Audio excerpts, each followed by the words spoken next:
ఓం నమో వెంకటేశాయ.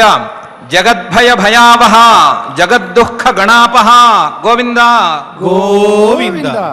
సమాప్త కామం సమభావయుక్తం సమాప్త సర్వం సముపాధిహీనం సమాధి దృశ్యం సముపాసనీయం సమాహరేయం సదిహార్తచిత్తే అని నిత్యశుద్ధ బుద్ధముక్త స్వభావుడైన శ్రీ వెంకటేశ్వర స్వామివారిని భక్తిగా ధ్యానించుకుంటూ శ్రీమద్భాగవత మహాగ్రంథము యొక్క అధ్యయన కార్యక్రమాన్ని ఈ సాయంకాల వేళ మనం ప్రారంభించుకుందాము. ప్రారంభంలో ప్రార్థనా శ్లోకాలను సంకల్పవాక్యాలను చదువుకుని ఈ కార్యక్రమానికి శుభారంభం చేసుకుందాము. శ్రీ గురు ప్రార్థనా. గురుర్బ్రహ్మా గురుర్విష్ణు గురుర్దేవో మహేశ్వరః. గురుః సాక్షాత్ పరం బ్రహ్మ తస్మై శ్రీ గురవే నమః. శ్రీనివాస ప్రార్థనా. శ్రీవరాహాత్తదేశాయ శ్రీభూసంయుక్తదేహినే శ్రీనివాసాయ శుద్ధాయ భక్తానాం గతయే నమః. అథ సంకల్పః.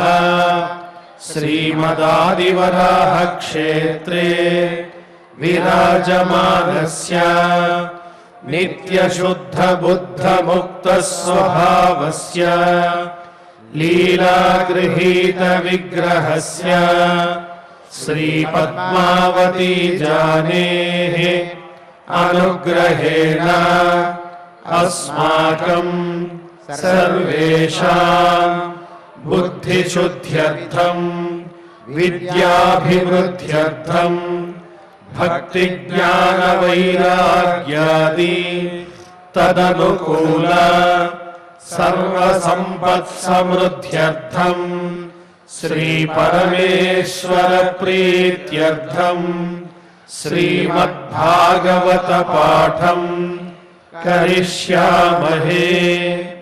అస్య శ్రీమద్భాగవత స్తోత్ర మహామంత్రస్య నారద ఋషిః బృహతి ఛందః శ్రీకృష్ణ పరమాత్మా దేవతా బ్రహ్మ బీజం భక్తి శక్తి జ్ఞాన వైరాగ్యే కీలకం అస్మాకం శ్రీమద్భగవత్ ప్రసాద సిద్ధ్యర్థే పాఠే వినియోగః. ధ్యానం నారాయణామృతరసైక ఫలేన యుక్తం ద్వైపాయన ప్రముఖ సేవిత మూలభాగం స్కంధోపసేవిషుకసూతరవైర్విశిష్టం భక్త్యాగమం భజత భాగవతం మహాంతం. శ్రీ గురుభ్యో నమః. సూత మహాముని గారు శౌనకాది మహర్షులకు శ్రీకృష్ణుడు ద్వారకకు తిరిగి ప్రయాణం అవ్వటం అనేటువంటి ఘట్టాన్ని వివరిస్తున్నాడు. ప్రయాణం అయ్యేటువంటి సమయంలో కౌరవ పురస్త్రీలందరూ కూడా శ్రీకృష్ణుని చూసి పరమాత్మగా గుర్తించి ఆయన్ను తమ మాటలలో తమ సంభాషణలలో స్తుతి చేసుకున్నారు. ఆయన యొక్క పరమాత్మతత్వాన్ని మళ్ళీ మళ్ళీ కీర్తించుకున్నారు. అవన్నీ అలాగే అప్పుడు మోగినటువంటి మంగళ వాయిద్యాలను అన్నిటినీ వింటూ పరమాత్మ క్రమంగా ప్రయాణానికి సన్నద్ధమయ్యాడు. సన్నద్ధమైన తరువాత అజాతశత్రు పృతనాం గోపీథాయ మధుద్విష పరేభ్య శంకిత స్నేహాత్ ప్రాయుక్త చతురంగిణి అని జరిగింది అని సూతమహాముని శౌనకాది మహర్షులకు చెప్తున్నాడు. అజాతశత్రువు మనసులో ఎవరి మీద శత్రుభావన లేనటువంటి, అసలు శత్రువే పుట్టనటువంటి ధర్మరాజు గారు మధుద్విష, మధువుని సృష్టి ప్రారంభంలో పుట్టినటువంటి మధువు అనే రాక్షసుని సంహరించినటువంటి ఈ శ్రీకృష్ణుడి యొక్క గోపీథాయ రక్షణం కోసం పృతనాం సైన్యాన్నే వినియోగించాడు. సైన్యాన్ని శ్రీకృష్ణుడి యొక్క రక్షణ కోసం వెనక్కి పంపించాడు. ఎందుకు పంపించాడు? పరేభ్య శంకిత, మార్గమధ్యంలో ఎవరైనా శత్రువులు అటాక్ చేయొచ్చు అని సహజంగా రాజుగా తాను ఆలోచించవలసిన తీరులో ఆలోచించాడు.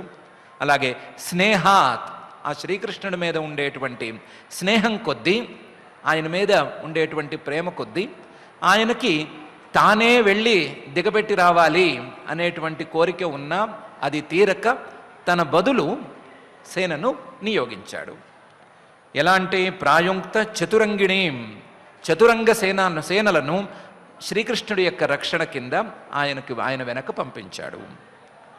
సైన్యంలో ఉండేటువంటి 4 అంగాలు, గజాలు అంటే ఏనుగులు, గుర్రాలు, అలాగే రథాలు, ఇవి కాక పదాతులు. ఏనుగులు, గుర్రాలు, రథాలు, పదాతులు అంటే ఫుట్ సోల్జర్స్ అంటాం కదా, వాళ్ళతో కలిసినటువంటి ఈ 4 అంగాలు కలిగినటువంటి చతురంగ సైన్యాన్ని శ్రీకృష్ణుడి యొక్క రక్షణగా పంపించాడు. పంపడానికి కారణం పరేభ్య శంకిత అనేది చిన్న కారణం. ఎందుకంటే ఆయన శ్రీకృష్ణుడు మధుద్విట్, ఎప్పుడో సృష్ట్యాదిలో పుట్టినటువంటి మధువును అనేటువంటి రాక్షసుడి దగ్గర నుంచి అందరినీ సంహరించుకుంటూ వస్తున్నాడు. ఎంతమెంత బడా రాక్షసులే ఆయన ముందు ఆగలేదు. అలాంటి శ్రీకృష్ణుడి ముందు మధ్యలో వచ్చేటువంటి చిన్న చిన్న శత్రువులు కానీ ఇంకొకళ్ళు కానీ ఏమి పాటికి వస్తారు? కాబట్టి అది కాదు, స్నేహం అనేదే ప్రధానమైనటువంటి కారణం. మనలాంటి వాళ్ళమైతే ఇంటికి ఎవరైనా ఇష్టమైన వాళ్ళు వచ్చినప్పుడు మేము దిగబెడతాము అనో, మేము డ్రాప్ చేస్తాము అనో అంటాము. ఒకవేళ డ్రాప్ చేయడానికి పరిస్థితులు అనుకూలించకపోతే, ఏదో మా అబ్బాయి మిమ్మల్ని దిగబెట్టి వస్తాడండి, మా కారులోనే వెళ్ళిరండి అని మనం అంటాము. ధర్మరాజు గారు ఇప్పుడు చక్రవర్తి స్థానంలో ఉన్నారు కాబట్టి సైన్యాన్నే వెనకాల పంపించి మిలిటరీ ప్రొటెక్షన్తో, ఆ గౌరవంతో శ్రీకృష్ణుణ్ణి సాగనంపాడు. అథ దూరాగతాన్ శౌరి కౌరవాన్ విరహాతురాన్ సన్నివర్త్య దృఢం స్నిగ్ధాన్ ప్రాయాత్ స్వనగరీం ప్రియై. అథ, ఇంత జరిగిన తర్వాత, ఇన్నిసార్లు ప్రయాణం వాయిదా మీద వాయిదా పడుతూ ఉన్న తరువాత, ప్రయాణం మొదలైన తరువాత కూడా ఆ ప్రయాణం ఎంతసేపటికి మొదలు కాని పరిస్థితిని కూడా దాటిన తర్వాత కొంత దూరం ప్రయాణం నడిచింది. ఎంత దూరం ప్రయాణం నడిచింది అంటే ఏదో ఊరు పొరిమేలరో ఏవో దాటేంతవరకు ప్రయాణం అయింది. ప్రయాణం జరుగుతూ ఉంటే కూడా పాండవులు అలాగే మిగతా పరివారము వీళ్ళందరూ కూడా వచ్చేస్తున్నారు. దూరానికి పొలిమేరలు దాటిన తర్వాత కూడా వచ్చేస్తున్నారు. వాళ్ళని శౌరి శ్రీకృష్ణుడు దూరాగతాన్, చాలా దూరం వరకు వచ్చినటువంటి కౌరవులని అంటే కురురాజ్య చక్రవర్తి అయినటువంటి ధర్మరాజు గారి పరివారాన్ని, విరహాతురాన్, శ్రీకృష్ణుడి యొక్క ఎడబాటును భరించలేక ఆయన వెంటే నడుచుకుంటూ వస్తున్నటువంటి వీళ్ళని సన్నివర్త్య, వెనక్కి మరలించాడు. వాళ్ళేమో మేము వెనక్కి వెళ్ళలేమంటారు, వెనక్కి వెళ్ళమంటే వెనక్కి చూసుకుంటూ వెళతారు.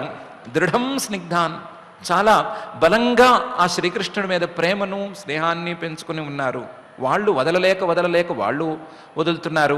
ఈయన కూడా వాళ్ళని ఎలాగైనా సరే వెనక్కి పంపిస్తే కానీ ఈ ప్రయాణం ముందుకు సాగదు అని కష్టం మీద వాళ్ళని సన్నివర్త్య దృఢం స్నిగ్ధాన్ ప్రాయాత్ స్వనగరీం, తన యొక్క నగరమైన ద్వారకా నగరానికి ప్రాయాత్ ప్రయాణం చేశాడు. ప్రియై, తన వాళ్ళు మాత్రం కూడా ఉన్నారు. సాత్యకి, ఉద్ధవుడు లాంటి మహానుభావులందరూ కూడా ఉన్నారు. వాళ్ళందరితో కలిసి ద్వారకకు చేరవలసిన వారితో కలిసి ద్వారకకు చేరకూడని వాళ్ళందరినీ కూడా వెనక్కి మరల్చి పరమాత్మ తన ప్రయాణాన్ని ప్రారంభించాడు. ఆ ప్రయాణాన్ని కురుజాంగల పాంచాలాన్ శూరసేనాన్ సయామునాన్ బ్రహ్మావర్తం కురుక్షేత్రం మత్స్యాన్ సారస్వతానథ అని మధ్యలో వచ్చినటువంటి ఆయా ప్రాంతాలను దాటుకుంటూ ప్రయాణం చేశాడు. అందులో కురుదేశం ఎలాగో ఉన్న దేశం, జాంగలం అంటే కురుదేశానికి మధ్యలోనో కురుదేశంలోనో ఉండేటువంటి గంగానది యొక్క అవతలి తీరం జాంగలం అంటే సికతామయం, ఇసుకతో నిండినటువంటి ప్రదేశం. అలాగే పాంచాల దేశం, శూరసేన దేశం, అలాగే యామున దేశం, బ్రహ్మావర్తం, కురుక్షేత్రం, మత్స్యదేశం, సారస్వత దేశం అనేటువంటి దేశాలను దాటుకుంటూ వెళ్ళాడు. లిస్ట్ అవుట్ చేసినటువంటి దేశాల్లో ఇవేమీ వరుసగా లేవు, కేవలం శబ్దమాత్రం ఇలా ఉంది. శబ్దాల్లో వరుస ఉండేది, కానీ ఈ దేశాల్లో కొంచెం ముందు వెనక ఉన్నాయి. ఆయన యథా సౌకర్యంగా ఆ మార్గాన్ని అనుసరించి ప్రయాణం చేశాడు. చేస్తూ ఉండగా ద్వారకా నగరం దగ్గర పడుతోంది. దగ్గర పడుతున్నప్పుడు మరుధన్వమతిక్రమ్య సౌవీరాభైరయోఃపరాన్ ఆనర్తాన్ భార్గవోపాగాత్ శ్రాంతవాహో మనాగ్ విభు అని జరిగింది. మరు అంటే ఎడారి, ధన్వం అంటే నీరు తక్కువగా దొరికేటువంటి ప్రదేశం, ఎడారికి ముందు ఉండేటువంటి భాగం. ఈ రెండిటిని దాటాడు. మరుధన్వం అతిక్రమ్య, ఆ మరుధన్వ దేశాలు రావాలి అంటే దానికంటే ముందు సౌవీర దేశం, ఆభీర దేశం అని రెండు రావాలి. సౌవీరాభీరయో పరాన్, వాటన్నిటినీ దాటి సౌవీరం, ఆభీరం, ధన్వం, మరువు అనేటువంటి ప్రదేశాలను వరుసగా దాటి ఆనర్తాన్, ఆనర్త అనే పేరు కలిగినటువంటి ద్వారకా నగరం ముఖ్య రాజధానిగా కలిగినటువంటి ప్రదేశాన్ని చేరాడు. ఆనర్తాన్ భార్గవ, భృగు వంశంలో పుట్టినటువంటి ఓ శౌనక మహర్షి శ్రీకృష్ణుడు ఆనర్తాన్ తన ద్వారకా ప్రదేశానికి చేరాడు. భార్గవోపాగాత్. అప్పటికి శ్రాంతవాహో మనాగ్ విభు, కొద్దిగా ఆయన వాహనాలు లేదా ఆయన యొక్క పరివారము కొద్దిగా శ్రమపడి ఉన్నాయి. వాళ్ళ యొక్క శ్రమను చూస్తూనే ఉన్నాడు. కొద్దిగా శ్రమపడినటువంటి పరివారంతో లేదా తన వాహనాలతో శ్రీకృష్ణుడు ద్వారకా నగరాన్ని చేరాడు. శ్రాంతవాహో మనాగ్ విభు. తత్రత్యైర్హరి ప్రద్యుద్యతార్హణ సాయం భేజే దిశం పశ్చాత్ గవిష్ఠో గాంగతస్తదా. మార్గమధ్యంలో ఏ ప్రదేశంలో ఈయన ఆగాడో ఆయా ప్రదేశాలలో తత్రత్యై అక్కడ ఉండేవాళ్ళు ఆ హరి తమ ప్రాంతానికి వచ్చేసరికి ప్రత్యుద్యతార్హణ ఆయన్ని ఎదుర్కోలు పలుక్కున్నారు, ఆయనకు ఎదుర్కోలు చెప్పుకున్నారు. అలాగే ఆయనకు చెల్లించవలసినటువంటి గౌరవాలను చెల్లించారు, ఆయన్ని పూజించుకున్నారు, గౌరవించుకున్నారు. ఆయనతో కుదిరినంత తక్కువసేపు ఏవో ఒకటో రెండో మాటలు మాట్లాడారు. వాటన్నిటినీ కూడా హరి స్వీకరిస్తూ అందరినీ, దారిలో ఉండేటువంటి అందరినీ సంతోషపెడుతూ అందరి పూజలను అందుకుంటూ సాయంకాలం అయ్యేటువంటి సమయానికి ద్వారకా నగరపు పొలిమేరలకు వచ్చి చేరాడు. ద్వారకా నగరం పొలిమేరల దగ్గరకు వచ్చేసరికి సాయంకాలం అయిపోయింది. అప్పటికి సూర్యుడు పశ్చిమ దిశలో సముద్రంలోకి గవిష్ఠ సూర్యుడు చేరుతున్నాడు. సముద్రంలో సూర్యుడు దిగిపోతున్నాడు అనిపించేటువంటి కాలంలో, అంటే సూర్యాస్తమయం అయ్యేటువంటి కాలంలో సాయంకాలానికి ద్వారకానగరపు పొలిమేరను చేరాడు. ద్వారకానగరపు పొలిమేరలకి చేరినా సరే నియమం ప్రకారం, మానవ శరీరాన్ని ధరించినటువంటి తన యొక్క నియమం ప్రకారం ఈయన కూడా రథం దిగాడు. కిందకి దిగాడు. గవిష్ఠ అక్కడ ఉండేటువంటి జలాశయం, నీటి వనరు ఏదో చూసుకున్నాడు. దాంట్లోకి దిగి సాయం భేజే సాయంకాలపు సంధ్యను ఉపాసన చేశాడు. మానుష శరీరాన్ని ధరించిన ప్రతి వాళ్ళు జాగ్రత్త పడవలసినటువంటి ఈ సాయం సంధ్యా సమయంలో తన విధానాలను అనుసరించి జలాశయంలోకి దిగి సూర్యుడికి అర్ఘం ఇవ్వటం లాంటి పనులన్నీ శ్రీకృష్ణుడు చేశాడు. ద్వారకా నగరం పొలిమేరలకు వచ్చినా సరే నియమాన్ని ఈయన మానలేదు. నియమాన్ని మానకుండా ధర్మపరంగానే ప్రయాణం చేస్తూ వస్తున్నాడు.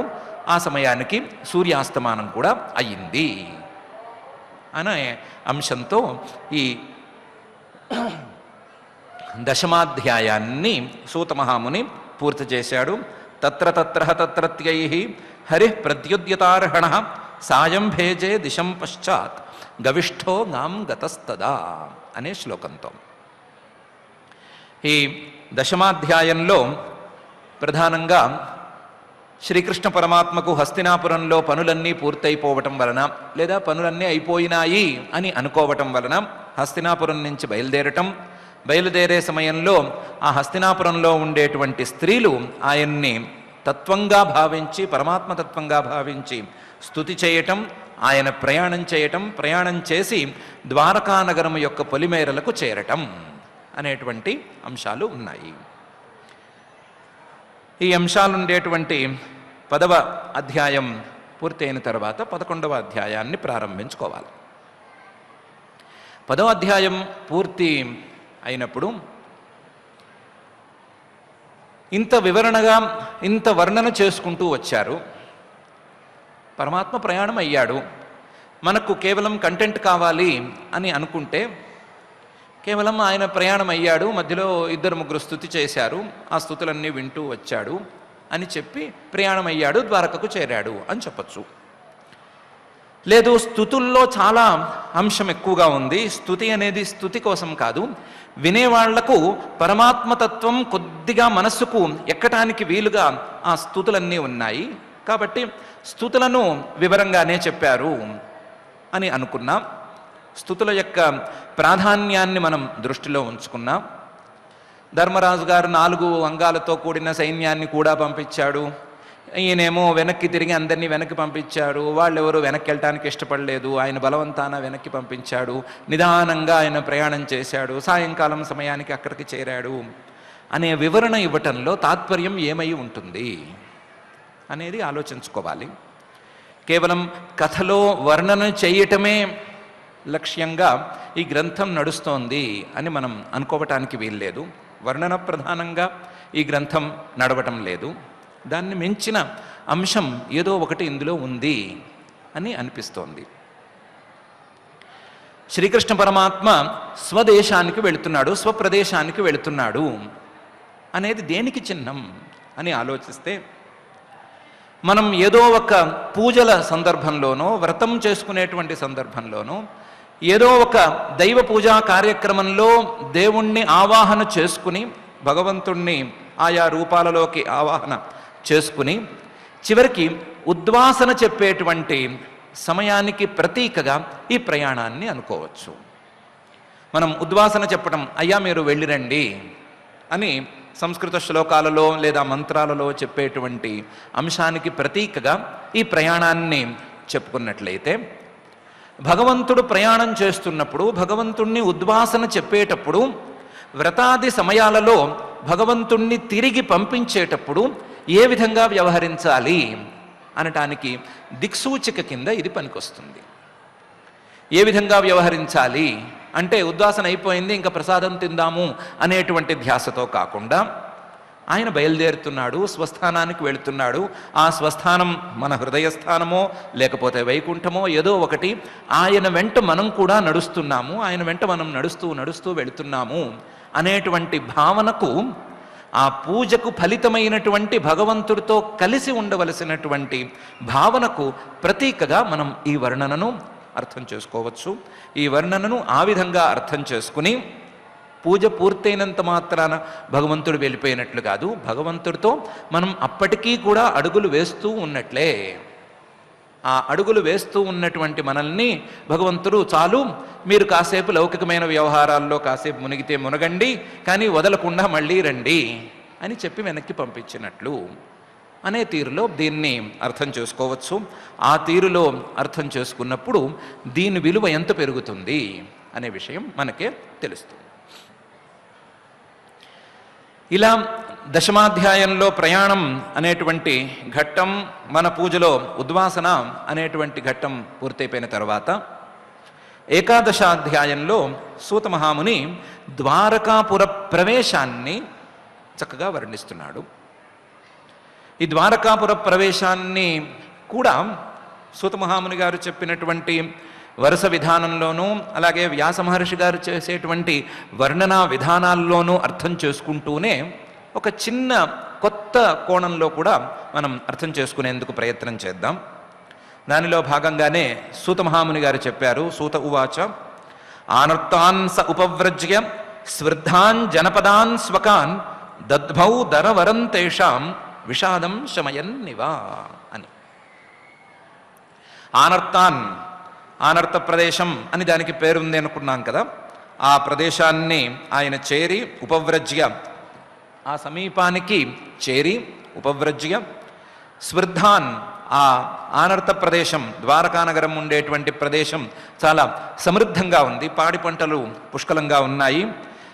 స్వకాన్ జనపదాన్, తనకు సంబంధించిన లేదా శ్రీకృష్ణుడు అనేటువంటి శరీరానికి సంబంధించినటువంటి ఆ ఆనర్త ప్రదేశాన్ని చేరి పొలిమేరలలో నుంచుని ఆయన ఏం చేశాడు మొదలు అంటే దద్మౌ దరవరం, తన చేతిలో నిరంతరం ఉండేటువంటి పాంచజన్యం అనే పేరు కలిగినటువంటి శంఖాన్ని పూరించాడు.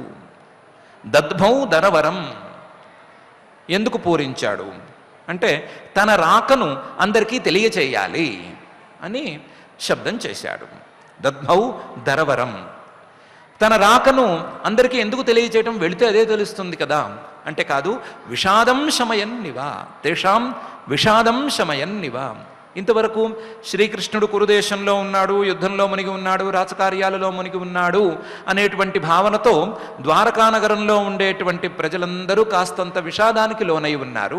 ఆయన ప్రత్యక్షంగా మాకు కనిపించడం లేదు అనేటువంటి బాధలో ఉన్నారు.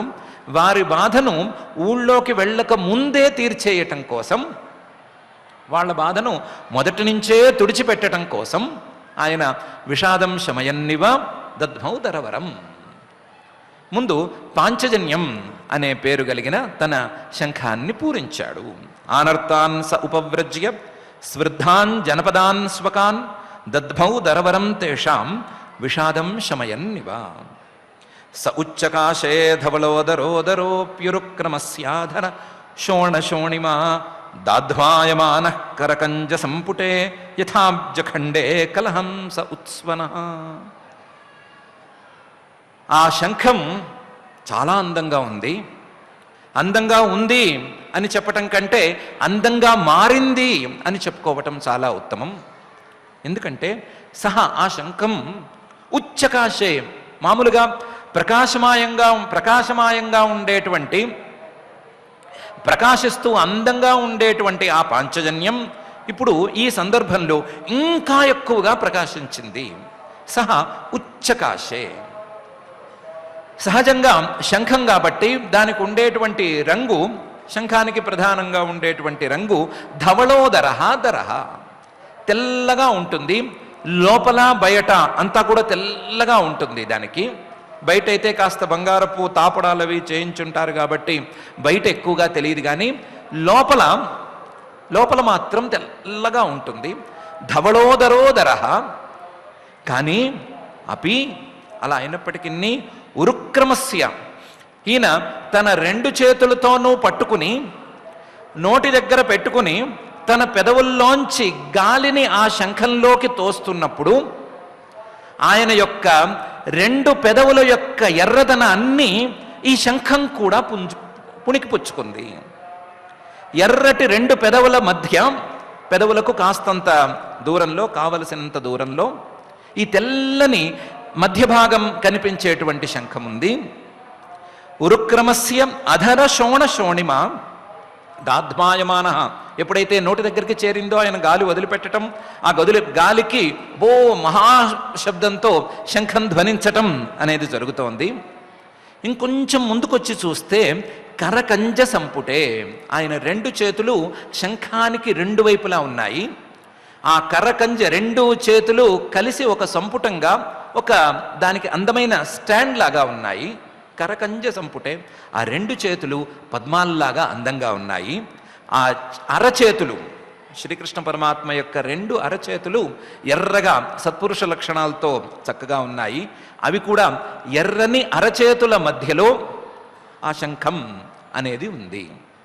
రెండు ఎర్రని పెదవులు, అలాగే రెండు ఎర్రని అరచేతులు, వీటి మధ్య ఆ శంఖం ఉండేసరికి యథాబ్జఖండే కలహంస ఉత్స్వనః, తామరపూల తోటలో, ఎర్రని తామరపూల తోటలో, చెరువే అనుకుందాము, ఆ చెరువులో ఒక హంస గొంతెత్తి ఎలుగెత్తి పాడుతున్నట్లుగా ఉంది.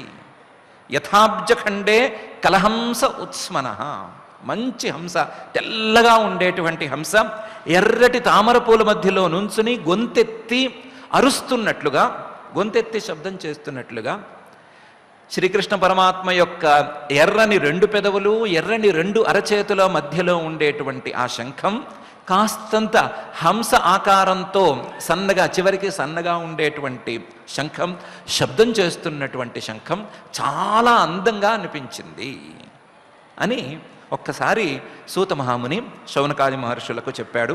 స ఉచ్చకాశే ధవళోదరోదరో అప్యురుక్రమస్యాధన శోణ శోణిమ దాధ్వాయమాన కరకంజ సంపుటే యథాబ్జఖండే కలహంస ఉత్స్వన అని సూతమహాముని గారు చెప్తున్నటువంటి ప్రయాణ ఘట్టం ఒక దశకు చేరుకుంది. వ్యాస మహర్షి గారు చేస్తున్నటువంటి ఈ అందమైన వర్ణన కూడా మనస్సుకు హత్తుకునేట్లుగా ఉంది. దానితో పాటుగా మనం చేసుకోవలసినటువంటి కొత్త కోణంలో అర్థం చేసుకోవలసిన రీతిని కూడా దీనితో పాటు చూసుకుంటే, ఏదైనా ఒక పూజ చేసేటప్పుడు దేవతలను ఆహ్వానించటానికి చిహ్నంగా ఘంటానాదమో లేకపోతే మంగళవాయిద్యాలను మోగించటమో, శంఖం లాంటి పవిత్రమైనటువంటి ధ్వనులను చేయటమో మనకు ఉండేటువంటి ఆచారం. శంఖ ధ్వని కానీ, లేకపోతే ఘంటానాదం కానీ, మంగళవాయిద్యాలను మోగించటం కానీ దేవతా పూజల యొక్క ప్రారంభాల్లో చేయటం అనేది ఉత్తమమైన పని. అది దేవత ఆహ్వాన లాంఛనం అనే పేరుతో చేసేటువంటి పని. దేవతలు వస్తున్నందుకు, దేవతలను మనం ఆహ్వానం చేస్తున్నందుకు, మంగళమయమైనటువంటి కార్యక్రమాన్ని ప్రారంభిస్తున్నందుకు చిహ్నంగా మనం ఆ శబ్దాలను చేస్తాము. ఇక్కడ కూడా మనం ఒక కొత్త పూజను ప్రారంభించుకున్నాము అని అనుకున్నట్లయితే, ఆ పూజలో భగవంతుడు వచ్చినందుకు చిహ్నంగా భగవంతుడే తన శంఖంతో శబ్దం చేశాడు. భగవంతుడే నేను వచ్చేసాను, మీరు మంగళవాయిద్యాలు తర్వాత మోగించుకోవచ్చు, నేనే ముందు వచ్చేసాను అని చెప్పటానికి చిహ్నంగా ఆయన ఇంత శబ్దాన్ని చేశాడు అనే అర్థాన్ని మనం తీసుకోవచ్చు.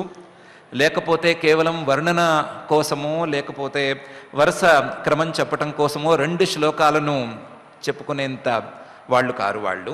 కాబట్టి ఇలాంటి అభిప్రాయాన్ని దృష్టిలో ఉంచుకునే వారు పూజలో ఎలాగైతే ముందు మంగళంగా దేవతాహ్వాన చిహ్నాలను చేస్తారో, అలాగే ద్వారకాపుర ప్రవేశం చేయబోయేటువంటి ఆ శ్రీహరి ఒక్కసారి శంఖనాదాన్ని చేశాడు అని చెప్తున్నారు. శంఖనాదాన్ని ద్వారకాపుర ప్రజలు విన్నారు. విని తముపశ్రుత్య నినదం జగద్భయ భయావహం ప్రత్యుద్యయో ప్రజా సర్వా భర్తృదర్శన లాలసాహ. తముపశ్రుత్య, శ్రీకృష్ణుడు స్వయంగా చేసినటువంటి ఆ పాంచజన్య శబ్దాన్ని విని, పాంచజన్య శబ్దం ఎలా ఉంటుంది అని అందరికీ తెలుసు కాబట్టి, నినదం మంచి శబ్దాన్ని విని జగద్భయ భయావహం, మొత్తం ముల్లోకాలకు లేదా సృష్టి మొత్తానికి భయాన్ని పోగొట్టేటువంటి ఆ శబ్దాన్ని విని, ముల్లోకాలను గడగడలాడించేటువంటి భయానికే భయం గొలిపించేటువంటి ఆ శబ్దాన్ని విని, విన్నంత మాత్రాన ఎంతటి భయమైనా సరే పోయేటువంటి ఆ శబ్దాన్ని విని ప్రజా సర్వాహ ప్రత్యుద్దిగయు, ఎదురేగి శ్రీకృష్ణుణ్ణి ఆహ్వానించుకోవటానికి పొలిమేరలకు పరిగెత్తారు, పొలమంటూ పరిగెత్తారు. ప్రత్యుద్యయో ప్రజా సర్వాహ, ఎలాగా? భర్తృదర్శన లాలసాహ, తమ భర్త, తమను కాపాడేటువంటి ఆ శ్రీకృష్ణుణ్ణి చూడాలి అనేటువంటి లాలసతతో, ఉత్కంఠతతో, ఆయన్ని చూసి తీరాలి, చూసి చాలా రోజులైంది అనేటువంటి భావనతో వాళ్ళు పరిగెత్తుకుంటూ వెళ్ళారు. ప్రత్యుద్యయో ప్రజా సర్వాహ భర్తృదర్శన లాలసాహ. ఎక్కడైనా గంట లాంటి శబ్దం వింటే అక్కడేదో పూజ జరుగుతోంది, ఒకసారి తొంగైనా చూద్దాము అని ఆస్తికులు అనుకున్నట్లుగా, ఇంకా ఎక్కువ స్థాయి ఆస్తికులు అక్కడేదో పూజ జరుగుతోంది, ఒక్కసారి ఆ భగవంతుణ్ణి కళ్ళునారా చూసి దండం పెట్టుకుందాము అని ఆశపడినట్లుగా, ఇన్నాళ్ళు కనిపించినటువంటి ఆ శ్రీకృష్ణుడి దర్శనం కోసం ఆ శంఖ శబ్దాన్ని విన్న వెంటనే అందరూ పరిగెత్తుకుని వెళ్ళారు. వెళ్ళేటప్పుడు ఉత్తి చేతులతో వెళ్ళలేదు. ఎందుకంటే రిక్తపాణిర్న పశ్యేత్తు రాజానం దైవతం గురుం అనేటువంటి నియమం ఉంది. రాజును కానీ లేకపోతే దైవతం దేవుణ్ణి కానీ లేదా గురువులను కానీ చూసేటప్పుడు ఉత్తి చేతులతో వెళ్ళకూడదు అని ఒక చిన్న సంప్రదాయం ఉంది. ఆ సంప్రదాయాన్ని పాటిస్తూ తత్రోపనీత బలయో రవేర్దీపమివాదృతా ఆత్మారామం పూర్ణకామం నిజలాభేన నిత్యదా. చేతిలో ఏదో పువ్వో పండో ఏదో తీసుకెళ్లారు, ఎవరికి తోచింది వాళ్ళు తీసుకెళ్లారు. తత్ర ఉపనీత బలయ బలి అంటే పూజార్థ ద్రవ్యం. ఆ పూజార్థ ద్రవ్యాలను తీసుకువెళ్ళి ఆ పూలను పళ్ళను మాలలను అన్నిటినీ తీసుకెళ్ళి అక్కడ ఉంచారు. తత్రోపనీత బలయ, ఎక్కడైతే నుంచుని శంఖనాదం చేస్తున్నాడో పొలిమేరల్లో అక్కడే తాము తీసుకెళ్ళినటువంటి ద్రవ్యాలన్నిటినీ ఉంచారు. ఎలాగైతే పూజా ద్రవ్యాలతో మామూలుగా మనం పూజ చేసుకుంటామో, పూజా ద్రవ్యాలు ఆసనము లేకపోతే పాద్యం కోసం తీసుకువెళ్ళవలసినటువంటి నీరు లేకపోతే స్నానార్థం తీసుకెళ్లాల్సినటువంటి ద్రవ్యాలు, వస్త్రాలు, గంధాలు ఇలాంటి పూజా ద్రవ్యాలు ఉంటాయో, పూజలో తప్పనిసరిగా ఉండవలసినటువంటి పూజా ద్రవ్యాలు ఉంటాయో, అలాగే తప్పనిసరిగా తీసుకెళ్ళవలసినటువంటి కొన్ని పూజా ద్రవ్యాలను వాళ్ళు తీసుకెళ్లారు. పూజలో మనం సమర్పించుకున్నట్టుగా వాళ్ళు కూడా అవి సమర్పించుకున్నారు. రిక్తపాణిర్న పశ్యేత్తు రాజానం దైవతం గురుం అనేది ఇక్కడ మరీ గట్టిగా వర్తిస్తోంది. ఎందుకంటే రాజుగారిని ఒత్తి చేతులతో చూడకూడదు. ఈయన రాజులాగా కాపాడుతున్నాడు కాబట్టి ఆ అకౌంట్లోనూ తీసుకెళ్ళాలి. దైవతం దేవుణ్ణి ఉట్టి చేతులతో వెళ్ళి చూడకూడదు. ఈయన రాజు మాత్రమే కాకుండా దేవుడు కూడా అయ్యాడు కాబట్టి ఉత్తి చేతులతో వెళ్ళటానికి వీలే లేదు. కేవలం రాజు దేవుడు కాకుండా ఈయన గురువు కూడా అయ్యాడు కాబట్టి, జగద్గురువు కూడా అయ్యాడు కాబట్టి ఈ రాజు, దైవము, గురువు అనేటువంటి 3 అకౌంట్లు కలిగినటువంటి ఈయన్ని ఉత్తి చేతులతో వెళ్ళటానికి చూడటానికి అవకాశం లేనే లేదు అనే ఉద్దేశంతో వాళ్ళు పూజా ద్రవ్యాలను తీసుకెళ్ళి సమర్పణ చేసుకున్నారు. సమర్పణ చేసుకున్నారు అనంగానే ఏంటి సమర్పణ చేస్తే గానీ ఆయన ఒప్పుకోడా అనేటువంటి ప్రశ్న తప్పనిసరిగా వస్తుంది. పూజల విషయంలో అందరూ అడిగే ప్రశ్న, ఏ ఫలానా ద్రవ్యం పెడితే గానీ మీ దేవుడు ఒప్పుకోడా, మీ దేవుడు అనుగ్రహించడా, నైవేద్యం పెడితే గానీ మీ దేవుడు కడుపు నిండదా అని అందరూ అడిగేటువంటి ప్రశ్నే. అలాంటి ప్రశ్నే ఇక్కడ కూడా వస్తే, ఏమీ చేత్తో ఏమీ తీసుకువెళ్ళకపోతే ఆయన ఏమీ అనుగ్రహించడా, లేకపోతే ఆయన వాళ్ళని ప్రేమగా చూడడా, కనీసం పట్టించుకోడా అనే ప్రశ్న వేసుకుంటే దానికి సమాధానం ఆయనే చెప్తున్నారు. రవేర్దీపమివాదృతా. రవేర్దీపం, రవికి సూర్యుడికి దీపం పెట్టినట్లుగా వాళ్ళు పెట్టారు. సూర్యుడికి వెలుగు కోసం దీపం పెట్టవలసినటువంటి అవసరం ఏముంటుంది? సూర్యుడికి దీపం అనేది ఎంతపాటిది, ఏమి లెక్క సూర్యుడికి? అలాగే వీళ్ళు తెచ్చినటువంటి ఈ పూజా ద్రవ్యాలు కానీ సమర్పణ ద్రవ్యాలు కానీ ఆయనకు లెక్కే లేదు. కేవలం ఆదృతాహ, వాళ్ళు ఆదరంతో, ప్రేమతో, భక్తితో తెచ్చిపెట్టారు. తెచ్చిపెట్టిన వాళ్ళు ఆదరంతో భక్తితో తెచ్చిపెట్టారే కానీ తీసుకున్నవాడు, అంగీకరించినవాడు ఇది కావాలి అని అనుకుంటే తెచ్చిపెట్టలేదు. ఆయనకు వీటితో పని ఏమీ లేదు. సూర్యుడికి దీపంతో పని లేనట్లుగా ఆ పరమాత్మకు, ఆ భగవంతుడికి ఈ పూజా ద్రవ్యాలతో ఏ పని లేదు. మనం నైవేద్యం పెడితేనే ఆయన కడుపు నిండాల్సిన అవసరం ఏమీ లేదు.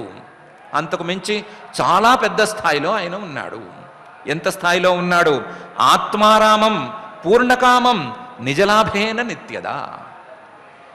మిగతా మానవుల్లాగా బాహ్యమైనటువంటి సాధనాలతో కడుపు నింపుకోవలసిన అవసరం కానీ, వాటితో సంతోషించవలసిన అవసరం కానీ ఆ పరిపూర్ణమైన పరమాత్మకు లేనే లేదు.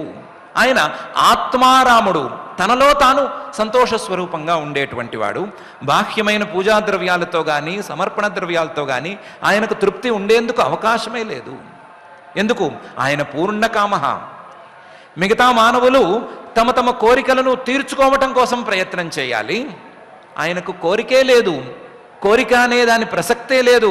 అన్ని కోరికలు తీరిపోయిన వాడు ఎంత సంతోషంగా ఉండాలో అంత సంతోషంతో నిజలాభేన తన యొక్క స్వస్వరూపాన్ని తెలుసుకున్న బలంతో ఆయన నిత్యదా నిరంతరం ఉంటూ ఉంటాడు. అటువంటి వాడికి ఈ బాహ్యమైనటువంటి ద్రవ్యాలతో ఈ వస్తువులతో పనే లేదు.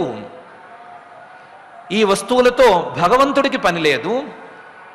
ఆదరంగా ఉండేటువంటి వాడు, లేదా నాకు భగవంతుడి మీద ప్రేమ ఉంది, భక్తి ఉంది అని చూపించుకోదలుచుకున్నవాడు, నాకు ఉండేటువంటి ఏదో ఒక వస్తువుని సమర్పించుకుని నా భక్తిని నిరూపించుకుంటాను అని చెప్పుకునేవాడు, అనుకునేవాడు, నిజమైనటువంటి నిజాయితీ ఉన్నవాడు భక్తుడు కావాలంటే తీసుకొచ్చి పెడితే దాన్ని అంగీకరిస్తాడేమో కానీ ఆయనకు వీటి అవసరం అయితే లేనే లేదు. అవసరం లేకపోయినా ఎందుకు అంగీకరిస్తున్నాడు అంటే భక్తికి ఆయన ఇచ్చేటువంటి విలువ అది కాబట్టి అంగీకరిస్తున్నాడు. లేకపోతే పత్రం పుష్పం ఫలం తోయం యోమే భక్త్యా ప్రయచ్చతి తదహం భక్త్యుపహృతం అశ్నామి ప్రయతాత్మనః అని చెప్పి ఉండేవాడా? ఆకులు అలములు తెచ్చినా సరే సంతోషిస్తానంటున్నాడు కదా. ఆకులు అలములు తెచ్చిన దాన్ని ఈయనెందుకు సంతోషించాలి అంటే నేను ఆకులు అలములు చూడటం లేదు, అందులో తెచ్చినవాడు తెచ్చినటువంటి భక్తిని చూస్తున్నాను, దానిలో కూరినటువంటి భక్తిని చూస్తున్నాను అని చెప్పాడు కదా. భక్తిగా ప్రేమగా తెచ్చినటువంటి ఈ వస్తువులను ఆయన అంగీకరించటం అనేది భక్తిని అంగీకరించడానికి మాత్రమే చిహ్నము, వస్తువులను అంగీకరించటానికి కాదు అని చాలా స్పష్టంగా సూత మహాముని గారు చెప్తున్నారు. తత్రోపనీత బలయో రవేర్దీపమివాదృతా ఆత్మారామం పూర్ణకామం నిజలాభేన నిత్యదా అని ఇలా చెప్పటం ద్వారా మనం పూజ మొదలైనటువంటి కార్యక్రమాలలో సమర్పించేటువంటి వస్తువుల యొక్క విలువ కంటే ఆ సమర్పణ చేసేటప్పుడు మనం ప్రదర్శించేటువంటి భక్తికి విలువ ఎక్కువ అనే విషయాన్ని స్పష్టం చేస్తున్నారు. వస్తువులు పరమాత్మకు అక్కర్లేదు. వస్తువులనే సృష్టి చేసుకునేవాడికి, ఈ వస్తువుల్లాంటివి ఎన్నిటినో సృష్టి చేసిన హిస్టరీ ఉన్నవాడికి ఈ వస్తువులతో పని లేదు. కేవలం ఈ ప్రేమతోనే, ఈ భక్తితోనే ఆయనకు పని.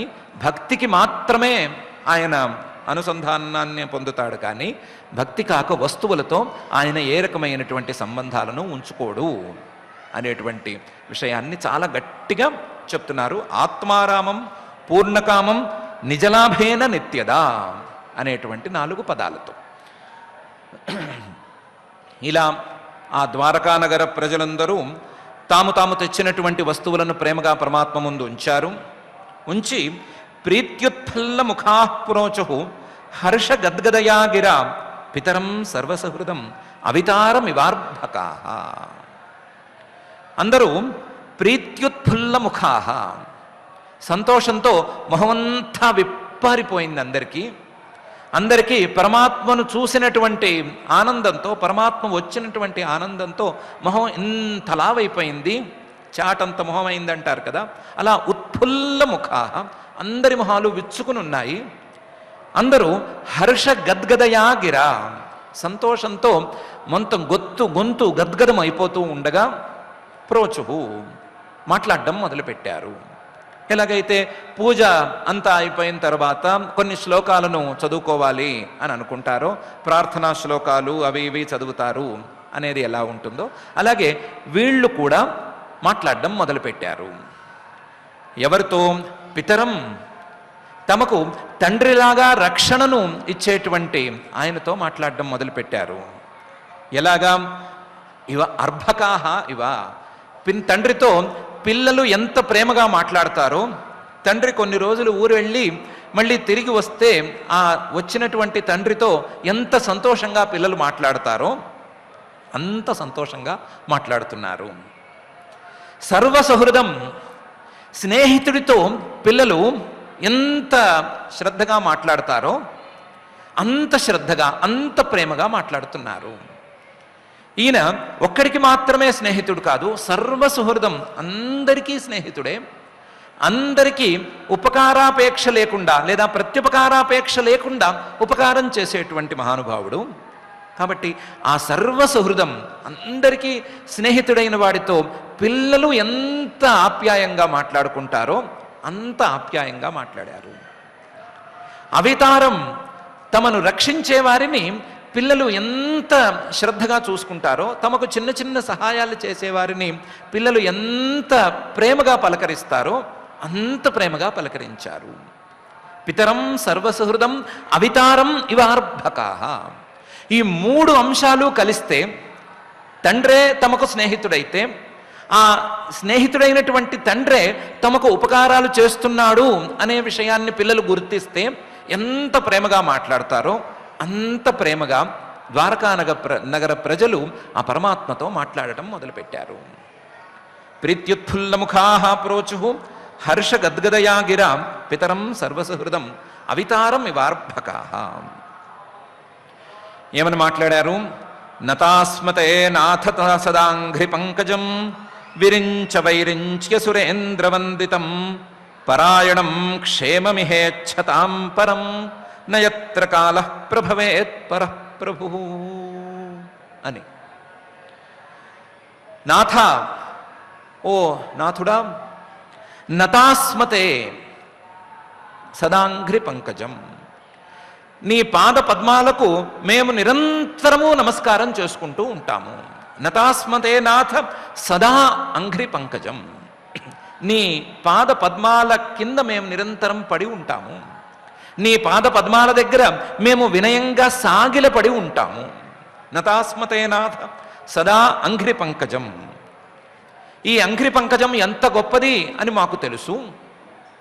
మామూలు స్థాయిలో చూసుకున్నప్పుడు మేము నమస్కారం చేసేటువంటి మామూలు పాదపద్మం, కొంచెం పై స్థాయికి వెళితే విరించ వైరించ్య సురేంద్ర వందితం. విరించుడు అంటే బ్రహ్మగారు, వైరించులు ఆ బ్రహ్మగారి మానసపుత్రులైనటువంటి సనక సనందనాదులు, నారదాది మహర్షులు, వీళ్ళతో పాటుగా సురేంద్రుడు, దేవతలు, దేవతల యొక్క రాజైనటువంటి ఇంద్రుడు, వీళ్ళందరూ నమస్కరించుకునేటువంటి పాదపంకజం. విరించ వైరించ్య సురేంద్ర వందితం. ఇంకా పై స్థాయికి వెళ్ళి చూసుకోగలిగితే పరాయణం క్షేమమిహేచ్ఛతాం పరం.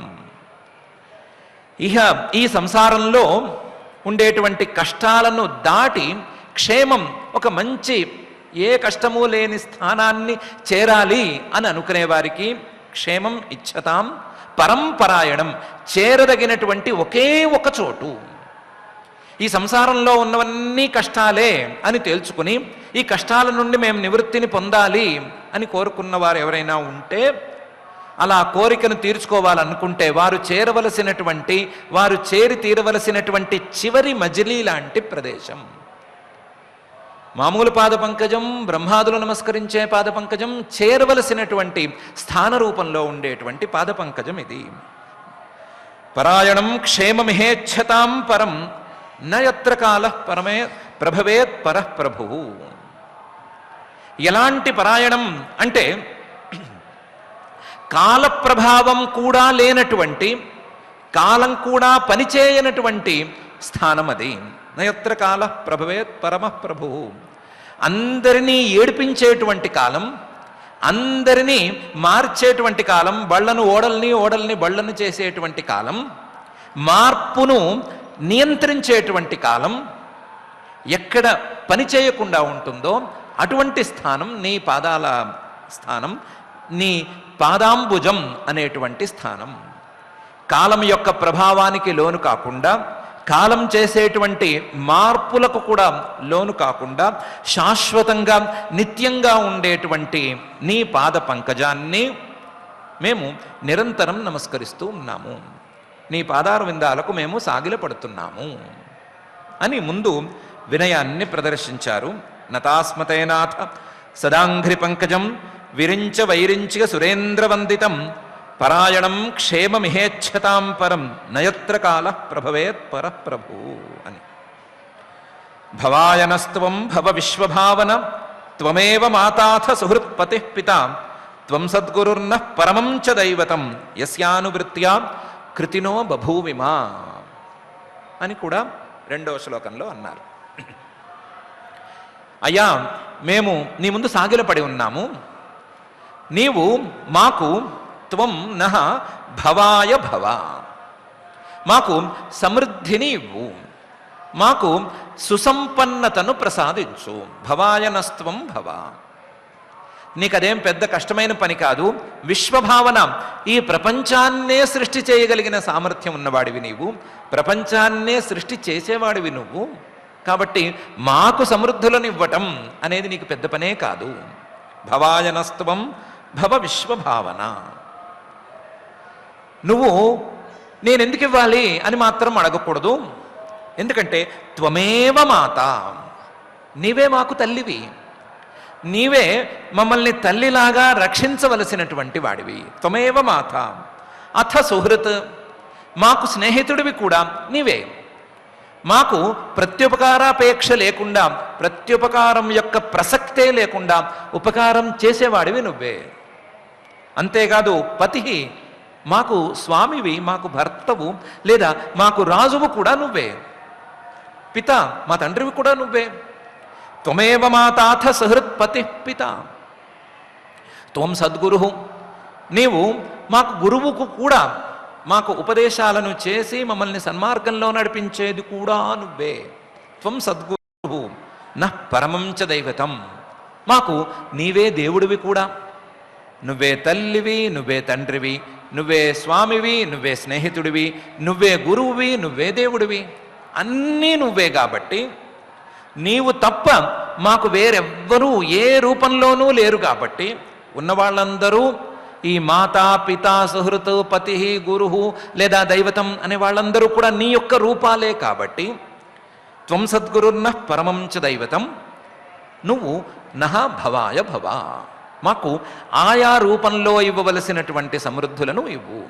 గురు రూపంలో ఇవ్వవలసిన సమృద్ధులు, తండ్రి రూపంలో ఇవ్వవలసినటువంటి సమృద్ధులు, స్వామి రూపంలో ఇవ్వవలసిన సమృద్ధులు, దేవ రూపంలో ఇవ్వవలసిన సమృద్ధులు అన్నిటినీ ప్రసాదించు.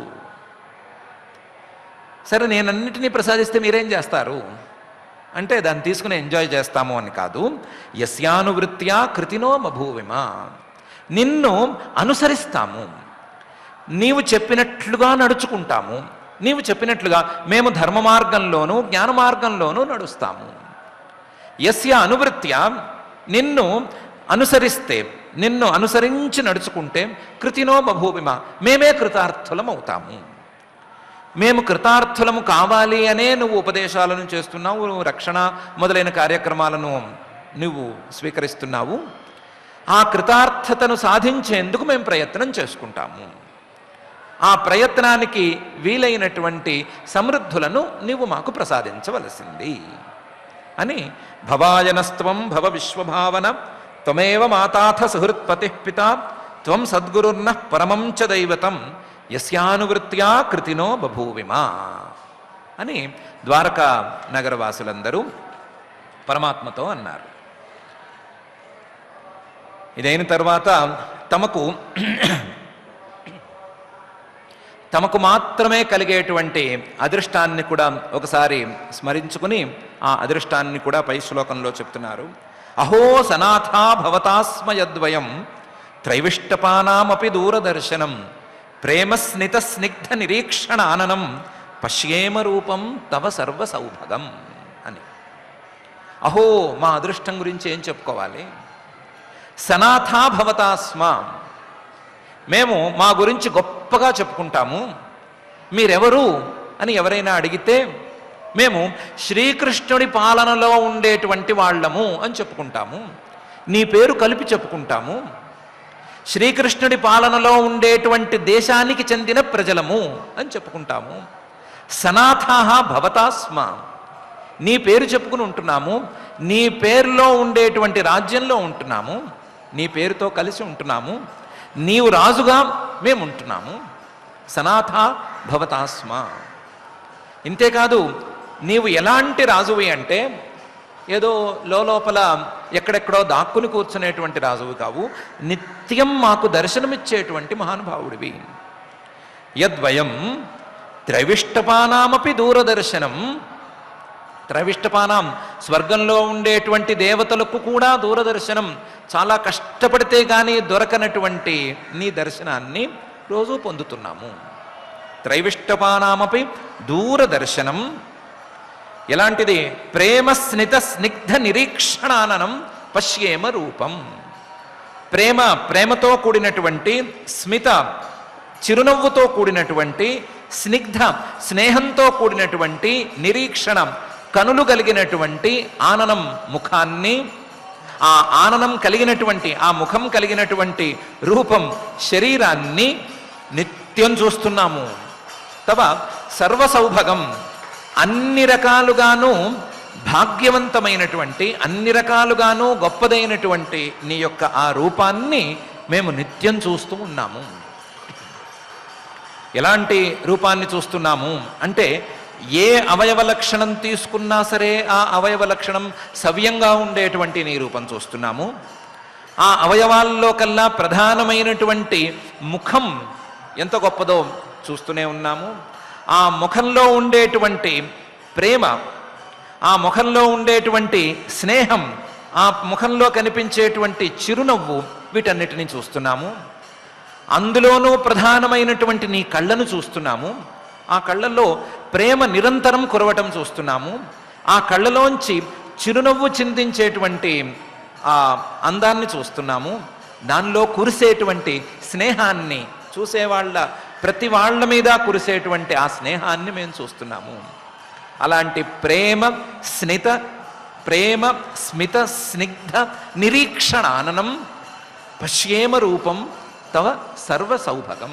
రోజు చూడగలుగుతున్నాము. ఇలాంటి రూపాన్ని చూడటం స్వర్గవాసులకు కూడా శక్యమయ్యే పని కాదు.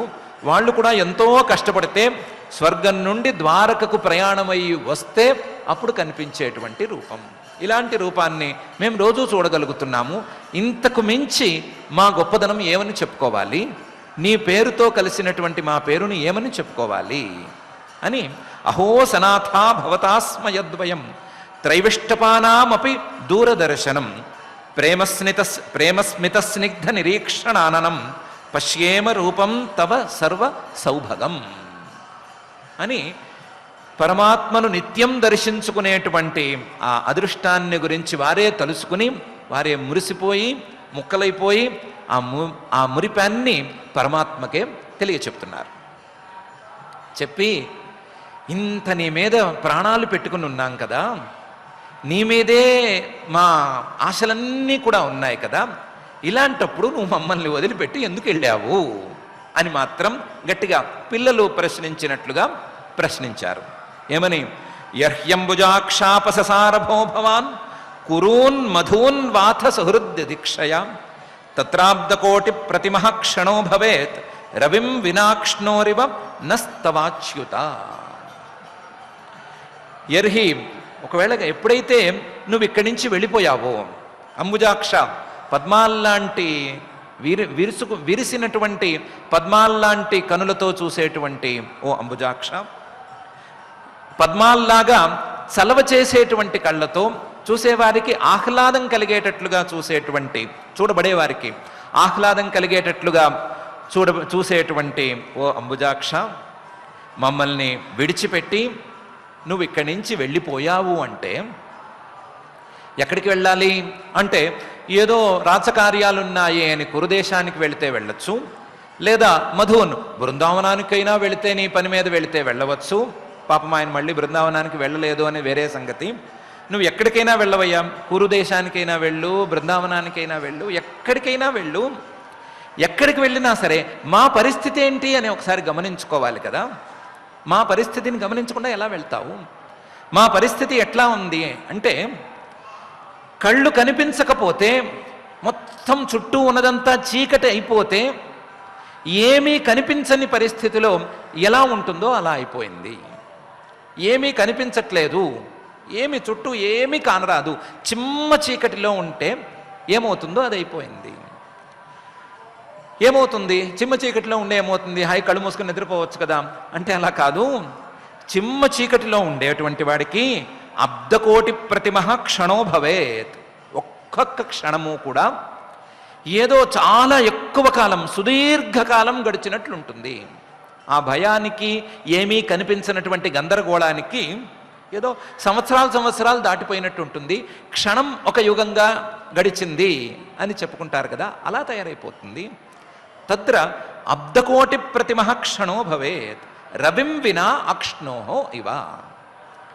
రవిం, సూర్యుడు లేకపోతే, రవిం వినా అక్ష్ణోహో కనులకి ఎలాగైతే చిమ్మ చీకటి అలుముకున్నప్పుడు అబ్బో చాలా కాలం గడిచిపోయింది, ఎంతసేపు ఇంకా కరెంటు రాదేంటి, ఇంకా వెలుగు రాదేంటి అని ఎలా అనిపిస్తుందో అట్లాగే మాకు కూడా క్షణం, ఒక్కొక్క క్షణం కూడా కోటి సంవత్సరాలు గడిచినట్లుగా అయిపోయింది. నీవు కంటికి కనిపించకపోతే ఆ కనులకు ప్రయోజనమే లేదు, ఆ కనులకు వెలుగే లేదు అనే పరిస్థితిలో మేమున్నాము. కాబట్టి నువ్వు కనిపించకపోయేసరికి క్షణం కోటి సంవత్సరాలుగా గడిచింది మాకు. తత్ర అబ్ధకోటి ప్రతిమ క్షణో భవేత్ రవిం వినా అక్ష్ణోరివ నః. వాస్తవానికి నీవు అచ్యుతుడివి, నీ స్వస్వరూపం నుంచి ఎప్పుడూ కదిలి వెళ్ళవు, ఒకే స్వరూపంతో ఉంటావు. కానీ నీ సగుణ రూపం ఇంతకాలం మాకు అలవాటైంది కదా, ఆ సగుణ రూపాన్ని మా కళ్ళకు మేము అలవాటు చేసుకోవటం వలన ఆ సగుణ రూపం కనిపించకపోయేసరికి ఇబ్బందిగా ఉంది. ఎంత ఇబ్బందిగా ఉంది అంటే చిమ్మ చీకటిలో ఉండే వాళ్ళకి ఎంత గందరగోళంగా ఉంటుందో, ఎప్పుడొస్తుంది వెలుగు అనేటువంటి ఆతృత ఎలా ఉంటుందో అలాంటి ఆతృతనే నిరంతరం ఉంది.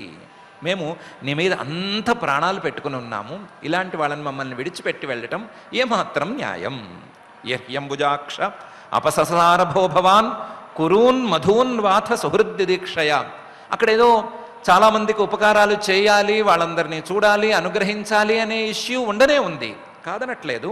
కానీ మాకు మాత్రం తత్రాబ్ధకోటి ప్రతిమ క్షణో భవేత్ రవిం వినా అక్ష్ణోరివ నస్తవాచ్యుత అని చక్కగా అన్నారు. ఇది చోదీరితావాచ ప్రజానాం భక్తవత్సల శృణ్వానోనుగ్రహం దృష్ట్యా వితన్వన్ ప్రావిశత్ పురీం. ఇలా వీళ్ళందరూ మాట్లాడుతూ ఉన్నారు. ఆ మాట్లాడుతూ ఉండేటువంటి మాటలన్నిటినీ భక్తవత్సల, భక్తుల్ని చిన్నపిల్లల్ని కాచినట్టు కాచేటువంటి తల్లిదండ్రుల యొక్క స్వరూపం లాంటి స్వరూపాన్ని ధరించి ఉన్నటువంటి ఆ పరమాత్మ శృణ్వానః వింటూనే, అనుగ్రహం దృష్ట్యా వితన్వన్ తన కళ్ళతోనే అనుగ్రహాన్ని పంచుతూ, అనుగ్రహాన్ని అందరికీ సమానంగా పంచుతూ ప్రావిశత్ పురీం ప్రావిశత్ ద్వారకా నగరాన్ని ప్రవేశించాడు. ఇందులో ఒక అధిక పాఠం కూడా ఉన్నట్లుంది. కథం వయం నాథ చిరోషితే త్వయి ప్రసన్న దృష్ట్యాఖిల తాపశోషణం జీవేమతే సుందరహాసశోభితం అపశ్యమానా వదనం మరోహరం అని.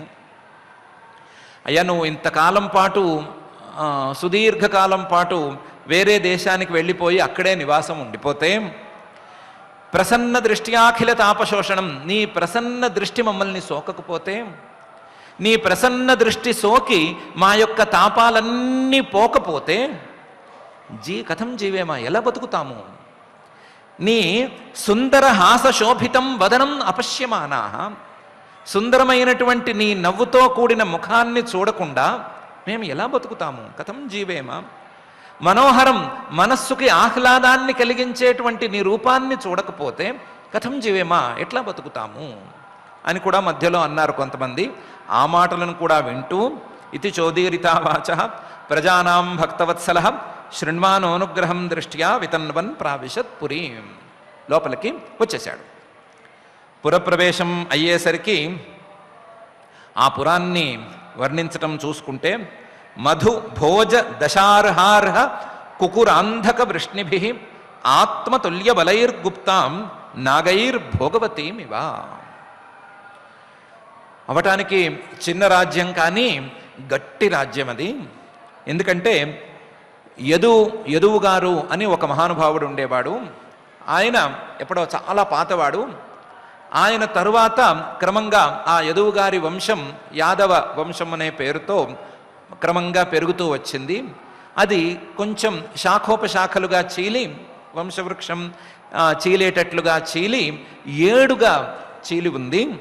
అందులో మధువులు అనేవాళ్ళు ఒక శాఖ, భోజులు అనేవాళ్ళు ఇంకొక శాఖలో ఉన్నారు, దశార్హులు అని 3వ శాఖ, అర్హ అనేది 4వ శాఖ, కుకుర అనేటువంటిది 5వ శాఖ, కుకుర, అంధకులు అనేవాళ్ళు 6వ శాఖ, వృష్ణులు అనేవాళ్ళు 7వ శాఖ.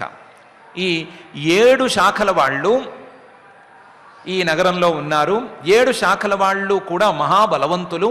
ఆ బలవంతులైనటువంటి ఏడు శాఖలకు చెందినటువంటి యాదవులు ఈ నగరాన్ని కాపాడుతున్నారు. అందులో ఒక్కొక్కళ్ళు కూడా శ్రీకృష్ణ పరమాత్మతో సమానమైనటువంటి బలం కలిగిన వాళ్ళు. ఆత్మతుల్య బలైర్గుప్తాం నాగైర్భోగవతీమివ. ఎలాగైతే సర్పాలు భోగవతి అనేటువంటి పేరు కలిగినటువంటి తమ పట్టణాన్ని కాపాడుకుంటూ వస్తాయో, అలాగే వీళ్ళందరూ కూడా ఈ సప్త యాదవులు కూడా తమ నగరాన్ని, ద్వారకా నగరాన్ని చాలా శ్రద్ధగా కాపాడుకుంటూ వస్తున్నారు. అటువంటి నగరాన్ని ఈయన ప్రవేశించాడు. ఈ 7 జాతుల్లో శ్రీకృష్ణ పరమాత్మ వృష్ణి అనేటువంటి శాఖకు చేరుతాడు. అందువలన ఈయనకి వార్ష్ణేయ అనే పేరు కూడా ఉంది అనేది వేరే విషయం. మధు భోజ దశార్హార్హ కుకురాంధక వృష్ణిభి ఆత్మతుల్య బలైర్గుప్తాం నాగైర్భోగవతీమివ స్థితాం పురీం ప్రావివేశ. ఇలాంటి నగరాన్ని ఆయన ప్రవేశించాడు. ఈ పురం ఎలా ఉంది అంటే కేవలం వీరులు ఉండి నిరంతరం ఏదో మిలిటరీ కవాతులు జరుగుతూ ఉంటాయి అన్నట్లుగా ఏం లేదు, చాలా అందంగా కూడా ఉంది. సర్వర్తు సర్వ విభవ పుణ్య వృక్ష లతాశ్రమై ఉద్యానోపవనారామై వృత పద్మాకర శ్రియం. సర్వర్తు అన్ని ఋతువుల్లోనూ దొరికేటువంటి సర్వ విభవ అన్ని రకాల ఫలపుష్పాలతోనూ నిండి ఉన్నటువంటి పుణ్యవృక్ష లతాశ్రమై. పుణ్యవృక్షాలు మంచి పుణ్యాన్ని కలిగించేటువంటి మారేడు మొదలైనటువంటి వృక్షాలు, అలాగే పుణ్యలతలు మంచి లతలు పూజకు పనికొచ్చేటువంటి లతలు, అలాగే ఆ లతాశ్రమై లతా కుంజాలు అంటే పొదరిళ్ళు, వీటితో చాలా మనోహరమైనటువంటి పట్టణం ఇది. ఇంతేకాదు ఈ పట్టణంలో ఉద్యాన ఉపవన ఆరామాలు అనేటువంటి 3 భాగాలున్నాయి. ఉద్యానాలు అంటే ఫలం, పళ్ళు ప్రధానంగా కలిగినటువంటి తోటలు, పళ్ళ తోటలు.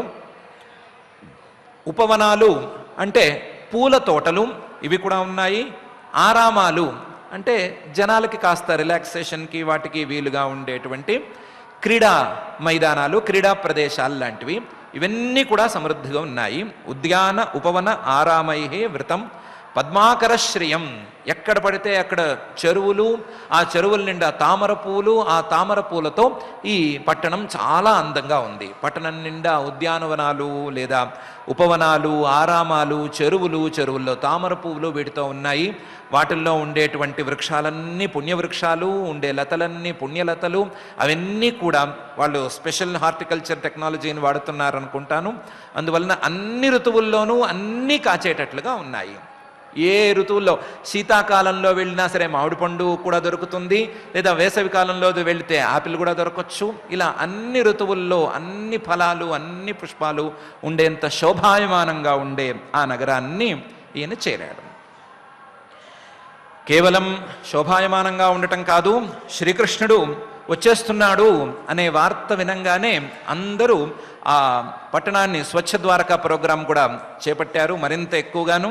దాంతో గోపురద్వార మార్గేషు కృత కౌతుక తోరణం చిత్రధ్వజ పతాకాగ్రై అంతః ప్రతిహతా తపాం. విశేషంగా గోపుర ద్వారంలోనూ, గోపురం అంటే పుర ద్వారంలోనూ ఆర్చ్ ఉంటుంది కదా, ఆ ఆర్చ్ దగ్గర, అలాగే ద్వారేషు ఒక్కొక్క ఇంటి ముందు, మార్గేషు ఆ శ్రీకృష్ణుడు వచ్చేటువంటి మార్గాలు లేదా ఆ మార్గాలకు కూడా ఉండేటువంటి మార్గాలు, వీటిల్లో కృత కౌతుక తోరణం మంగళానికి చిహ్నంగా, కౌతుకం ఉత్సవానికి చిహ్నంగా తోరణాలు కట్టారు. ఆ తోరణాలతో ఇంకా అందంగా తయారైపోయింది ఈ ద్వారక. చిత్రధ్వజ పతాకాగ్రై. ఇది కాక కొన్ని జెండాలు ఎగరేశారు. ఆ జెండాల నిండా గరుడు బొమ్మ, ఆ బొమ్మ, ఈ బొమ్మ వేసి పెట్టారు.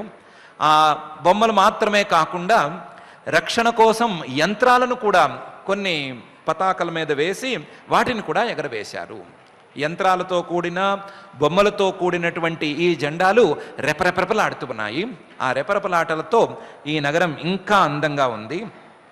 అందంగా ఉండటం మాత్రమే కాదు, వాటి యొక్క హడావిడికి అంతః ప్రతిహతాతాపం, కిందకి ఎండ పడట్లేదేమో అన్నట్లుంది.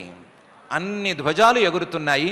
ఎవరింటి ముందు వాళ్ళు ఎగరేశారు, ఎవరికి తోచిన చోట వాళ్ళు ఎగరేశారు. కొంత పురద్వారంలోనూ ఎగరేశారు, ద్వారానికి ఎగరేశారు, మార్గాల్లో ఎగరవేశారు. అన్ని చోట్ల ఎగరవేసేసరికి అదంతా కూడా వాటి నీడ కింద పడుతోందేమో, ఆ నీడకి ఇంకా సూర్యుడు కూడా ఇక్కడ పనిచేయడేమో అన్నంత స్థాయిలో ఉంది. ఇంతేకాదు, మనం స్వచ్ఛ ద్వారక అనుకున్నాం కదా. సమ్మార్జిత మహామార్గ రథ్యాపణక చత్వరాం సిక్తాం గంధజలైరుప్తాం ఫల పుష్పాక్షతాంకురై.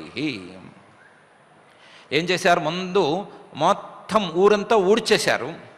ఊడవటం ఎలా ఊడ్చారు? సమ్మార్జిత మహామార్గ రథ్య ఆపణక చత్వరాం. ముందు మహామార్గం అంటే రాజమార్గాన్ని, మెయిన్ రోడ్స్ని వీటన్నిటినీ క్లీన్ చేసేశారు. తర్వాత రథాలు తిరిగే, బళ్ళు తిరిగేటువంటి రోడ్స్ వీటన్నిటినీ కూడా క్లీన్ చేశారు. అలాగే ఆపణక కొట్లు అంటే షాప్స్ ఉండేటువంటి ప్రాంతాలు, ఆ రోడ్స్ వాటిని కూడా క్లీన్ చేశారు. అలాగే చత్వరాం, ఎవరింటి ముందు వాళ్ళు క్లీన్ చేసుకున్నారు. ఇంటి ముందు భాగాలు, ఆ ఇంటి ముందు నడిచేటువంటి దోవలు, అలాగే కూడళ్ళు, మహామార్గాలు, ఉపమార్గాలు, షాప్స్ ఉండేటువంటి వీధులు, ఇవన్నీ కూడా నీట్గా ఊడ్చేసి శుభ్రం చేసేశారు. సమ్మార్జిత మహామార్గ రథ్యాపణక చత్వరాం. కేవలం సమ్మార్జన చేసి ఊరుకోలేదు. సిక్తాం గంధజలై, గంధం అరగదీసి, ఆ గంధం అరగదీసి నీళ్లలో కలిపి ఆ నీళ్లు అక్కడ చల్లారు. నీళ్లు చల్లటంతో కింద బాగుంటుంది, వాసన కూడా చక్కగా వస్తుంది. మట్టితో గంధపు నీళ్లు కలిస్తే ఏ వాసన, ఎంత మంచి వాసన రావాలో అంత మంచి వాసన వస్తుంది. ఉప్తాం ఫల పుష్పాక్షతాంకురై, అక్కడక్కడ ఫలాల్ని పుష్పాల్ని అందంగా డెకరేట్ చేసి పెట్టారు. అలాగే కొన్ని చోట్ల అక్షతల్ని ఉంచారు, కొన్ని చోట్ల మొలకల్ని కూడా ఉంచారు. మొలకల్ని, కాస్త అందంగా కనిపించేటువంటి మొలకల్ని, ఫలాల్ని, పళ్ళని, పుష్పాల్ని వీటన్నిటినీ అందంగా అక్కడక్కడ నగరమంతా ఉంచి డెకరేట్ చేశారు. సిక్తాం గంధజలైరుప్తాం ఫల పుష్పాక్షతాంకురై. అలాంటి ద్వారకా నగరాన్ని శ్రీకృష్ణ పరమాత్మ చేరాడు. ద్వారి గృహాణాంచ దధ్యక్షత ఫలేక్షుభి అలంకృతాం పూర్ణకుంభై బలిభిర్ధూపదీపకై. ద్వారి గృహాణాంచ, ఒక్కొక్క ఇంటి ద్వారంలోనూ, ప్రతి ద్వారంలోనూ మంగళ చిహ్నంగా పెరుగు, అక్షతలు, అలాగే పళ్ళు, వాటితో పాటుగా చెరుగడలు లాంటివి ఉంచారు. మంగళ సూచకంగా ద్వారకానగర వాసులు ఉంచుకునేటువంటి మంగళ ద్రవ్యాలన్నిటినీ ఉంచారు. దధ్యక్షత ఫలేక్షుభి అలంకృతాం పూర్ణకుంభై. ప్రతి ఇంటి ముందు శ్రీకృష్ణ పరమాత్మకు ఇవ్వటానికి అన్నట్లుగా పూర్ణకుంభాలను ఉంచారు, స్వాగతం చెప్పటానికి అని. అలాగే బలిభి, పూజాద్రవ్యాలను ప్రతి ఇంటి ముందు నుంచే ఉంచారు. ప్రతి ఇంటి ముందు పూజాద్రవ్యాలు ఉండేటట్టు చూసుకున్నారు. ధూపదీపాలు తప్పనిసరిగా ఉండేటట్టు చూశారు. బలిభి ధూపదీపకై. ఇలాంటి అందంగా తయారైనటువంటి ద్వారకా నగరాన్ని శ్రీకృష్ణ పరమాత్మ సాయంకాలానికి చేరాడు అని. చేరిన తర్వాత ఏం ప్రొసీజర్ జరగాలి, ఎవరెవరు రావాలి, ఏ విధంగా రావాలి అనేది ఎలాగో మనం తెలుసుకోవాల్సిందే. దానితో పాటుగా మనం ఈ అధ్యాయాన్ని అర్థం చేసుకుంటాము అనుకున్న కొత్త కోణంలో చూసుకుంటే, భగవంతుడు వచ్చేటప్పుడు, భగవంతుడిని పిలిచేటప్పుడు, భగవంతుడిని ఆవాహన చేసుకునేటప్పుడు, భగవంతుడి యొక్క పూజ చేసుకోబోయే ముందు ఏ విధంగా ప్రవర్తించాలి, పూజా ద్రవ్యాలను ఏ విధంగా సమర్పించుకోవాలి, పూజ పూర్తయిన తర్వాత ఏ విధమైనటువంటి భావన చేయాలి అనే అంశానికి చిహ్నంగా ఈ కథ నడుస్తోంది అని అర్థం చేసుకోవచ్చు. అదే సమయంలో దానికి చిహ్నంగానే ద్వారి గృహాణాంచ దధ్యక్షత ఫలేక్షుభి అలంకృతాం పూర్ణకుంభైర్ బలిభిర్ధూపదీపకై అనే శ్లోకాన్ని కూడా మనం తీసుకోవచ్చు. ధూపదీపాలు లేదా పూజాద్రవ్యాలు, పూర్ణకుంభాలు, దధి, అక్షతలు, ఫలాలు, ఇక్షువులు ఇవన్నీ ఎప్పుడు వస్తాయి అంటే పూజ అనే ప్రసక్తి ఉన్నప్పుడే వస్తాయి. వాళ్ళ పురంలోకి ప్రవేశిస్తున్నటువంటి పరమాత్మను పూజించుకోవడానికి ఈ ద్రవ్యాలన్నిటినీ సిద్ధం చేసుకున్నారు. మనం కూడా ఈ ద్రవ్యాలను సిద్ధం చేసుకునేటువంటి సందర్భం వచ్చినప్పుడు పరమాత్మే నిజంగా నడుచుకుంటూ వస్తున్నటువంటి పరమాత్మకు అక్కర్లేకపోయినా సరే మనం మన ఆదరంతో, మన ప్రేమతో, మన భక్తి భావంతో ఆయనకు ఈ ద్రవ్యాలను సమర్పించుకుంటున్నాము, శ్రద్ధగా అన్నీ సిద్ధం చేసుకుంటున్నాము అనేటువంటి భావనతో మనం ఉంటే గనక ఆయన నడుచుకుంటూ తప్పనిసరిగా వస్తాడు. వచ్చినవాడు ఇంట్లోకి రాకుండా ఉండడు, ఇంట్లోకి వచ్చినవాడు మనసులోకి రాకుండా ఉండడు, మనసులోకి వచ్చినవాడు తిష్ట వేసుకోకుండా ఉండడు అని నిర్ణయించుకుందాం. ఆ నిర్ణయంతో మనసులో తిష్ట వేసుకునేటట్లుగా, పరమాత్మ మనసులో కుదురుగా ఉండేటట్లుగా ఏం చేయాలి అనే అంశం మీద కొత్త ఆలోచన చేసుకుందాం. ఆ రీతిలో మనం అధ్యయన కార్యక్రమాలను చేసుకుందాం. మన అధ్యయన కార్యక్రమాన్ని నిర్విఘ్నంగా సాగించి మన మనసులో తిష్ట వేసుకునే దిశగా మనల్ని ఏం చేయాలో అలా నడిపించవలసిందిగా ఆ నిత్యశుద్ధ బుద్ధముక్త స్వభావుడైన శ్రీ వెంకటేశ్వర స్వామి వారిని భక్తిగా ప్రార్థించుకుందాం. ఇక పారాయణ కార్యక్రమాన్ని ప్రారంభించుకుందాం. ఓం నమో వెంకటేశాయ. ఆచార్యులు చెప్పినట్లుగా మనం ఈనాటి పాఠంలో అహో సనాథ భవదాస్మయద్వయం అన్నట్లుగా మనందరికీ కూడా ఆ కలియుగ ప్రత్యక్ష దైవమైనటువంటి శ్రీనివాసుడి పరిపూర్ణ అనుగ్రహ విశేషంతో ఇటువంటి ఆచార్యముక్త భాగవత పాఠాన్ని విన్నాం. ఈనాడు మనం 10వ అధ్యాయంలో 21వ శ్లోకం నుంచి సంపూర్ణం పారాయణ చేసుకుందాం ఈ అధ్యాయాన్ని. అథ శ్రీమద్భాగవతే పారమహంస్యాం సంహితాయాం దశమాధ్యాయే శ్లోకాః స వై కిలాయం పురుషః పురాతనో య ఏక ఆసీద విశేష ఆత్మని అగ్రే గుణేభ్యో జగదాత్మనీశ్వరే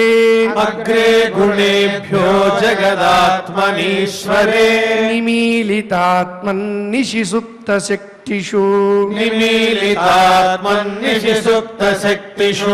స ఏవ భూయో నిజ వీర్యచోదితా స్వజీవమాయాం ప్రకృతిం సిసృక్షతీం అనామరూపాత్మనిరూపనామని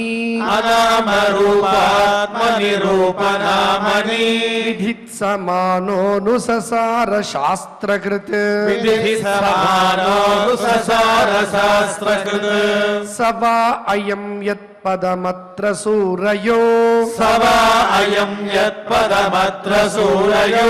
జితేంద్రియా నిర్జితమాతరిష్వనః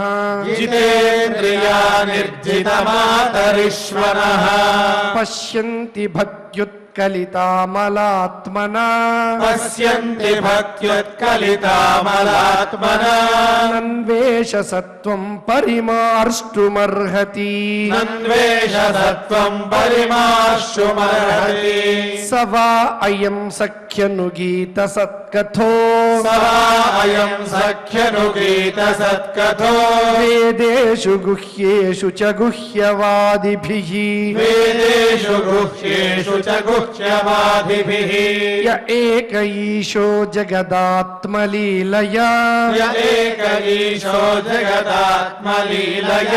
సృజత్యవత్యత్తిన తత్ర సజ్జతే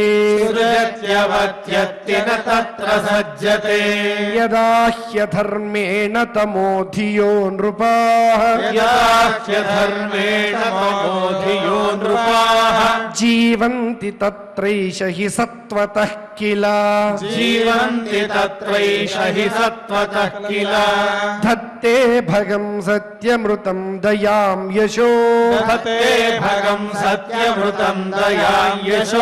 భవాయ రూపాణి దధద్యుగే యుగే అహో అలం శ్లాఘ్యతమం యదోః కులం అహో అలం శ్లాఘ్యతమం యదోకులం అహో అలం పుణ్యతమం మధోర్వనం అహో అలం పుణ్యతమం మధోర్వనం యదేశ పుంసాం వృషభశ్రియః పతిః యదేశ పుంసామృషభశ్రియః పతిః స్వజన్మనా చంక్రమణేన చాంచతి స్వజన్మనా చంక్రమణేన చాంచతి అహో బతస్వర్యశస్తిరస్కరీ అహో వదస్వర్యశస్తిరస్కరీ కుశస్థలీ పుణ్యయశస్కరీ భువః కుశస్థలీ పుణ్యయశస్కరీ భువః పశ్యంతి నిత్యం యదనుగ్రహేషితం పశ్యంతి నిత్యం యదనుగ్రహేషితం స్మితావలోకం స్వపతిం స్మయత్ ప్రజా స్మితావలోకం స్వపతిం స్మయత్ ప్రజాః నూనం వ్రతస్నానహుతాదినేశ్వరః నూనం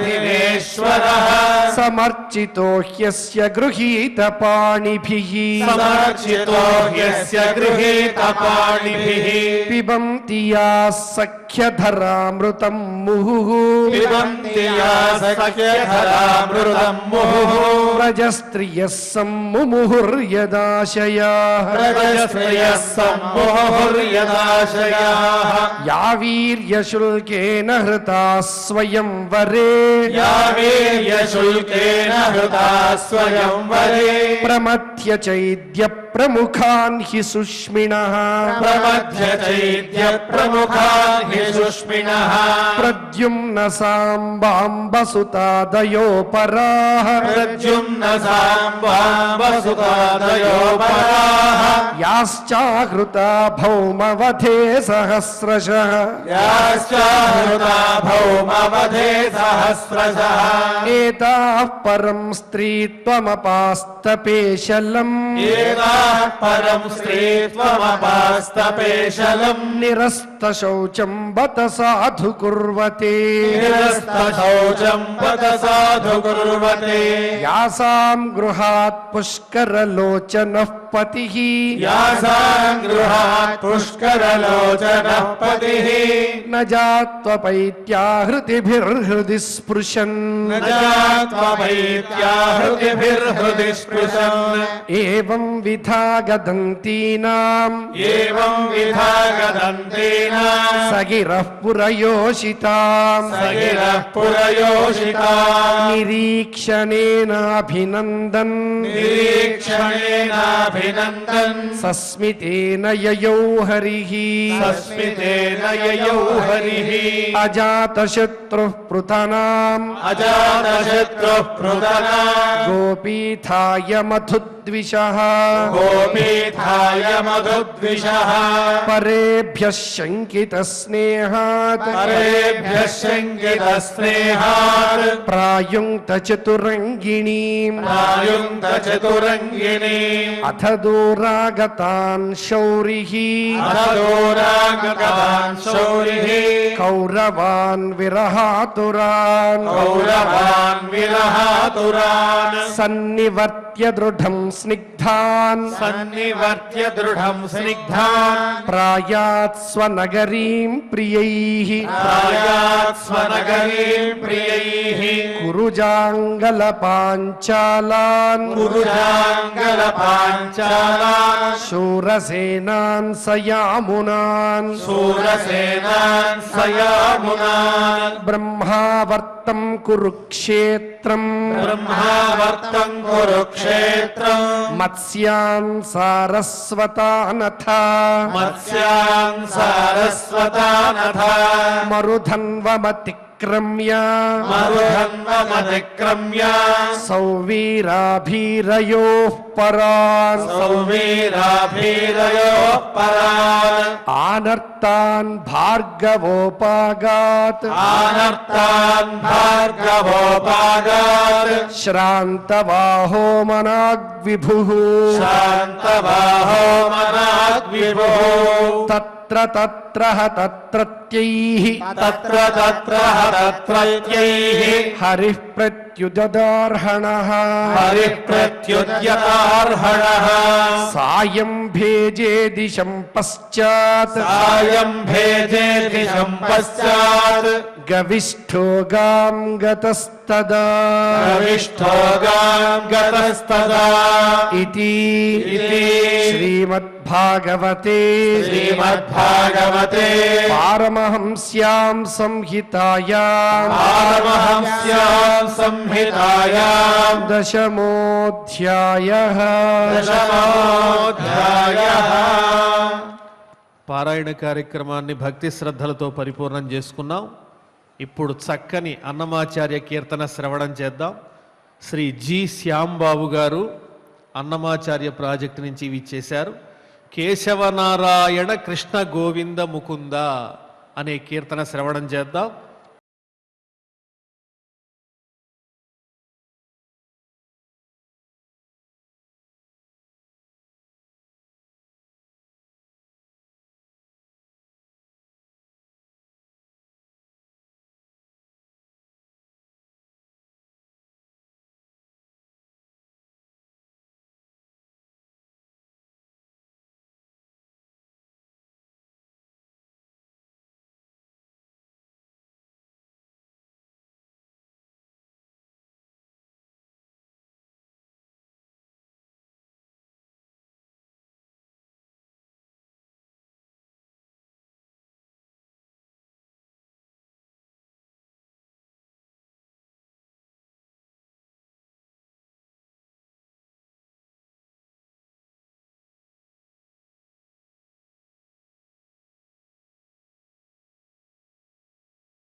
కేశవనారాయణ కృష్ణ గోవింద ముకుంద కేశవనారాయణ కృష్ణ గోవింద ముకుంద మూసిన ముత్యము వలె మొక్కేము నీకు కేశవనారాయణ కృష్ణ గోవింద ముకుంద మూసిన ముత్యము వలె మొక్కేము నీకు కేశవనారాయణ కృష్ణ గోవింద ముకుంద గోవింద కృష్ణ గోవింద గోవింద కృష్ణ గోవింద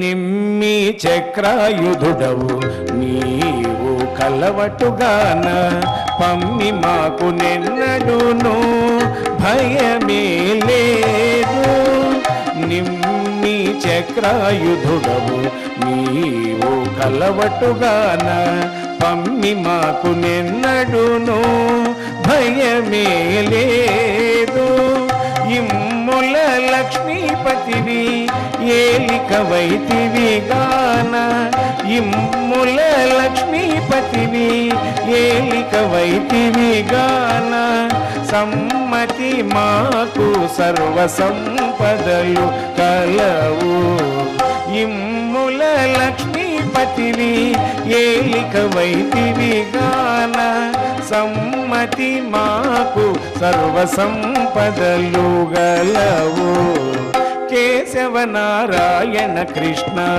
గోవింద ముకుంద మూసిన ముత్యము వలె మొక్కేము నీకు కేశవనారాయణ కృష్ణ గోవింద ముకుంద గోవింద కృష్ణ గోవింద గోవింద కృష్ణ గోవింద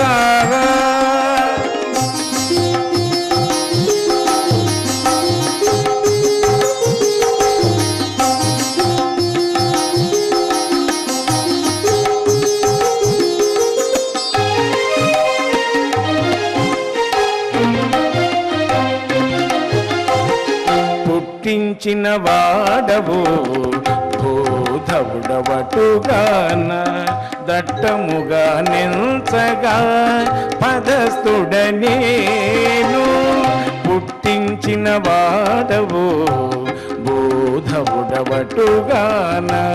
దట్టముగా నిల్చగా పదస్థుడనేను తొట్టికరి రాజవరదుడ నీవు దిక్కుగాన తొట్టికరి రాజవరదుడ నీవే దిక్కుగాన గట్టిగా మా కోరికలిక్కడ ఫలించెను తొట్టికరి రాజవరదుడ నీవే దిక్కుగాన గట్టిగా మా కోరికలిక్కడ ఫలించెను కేశవ నారాయణ కృష్ణ గోవింద ముకుంద మోసిన ముత్యము బలే మొక్కేము నీకు కేశవ నారాయణ కృష్ణ గోవింద ముకుంద గోవింద కృష్ణ గోవింద గోవింద కృష్ణ గోవింద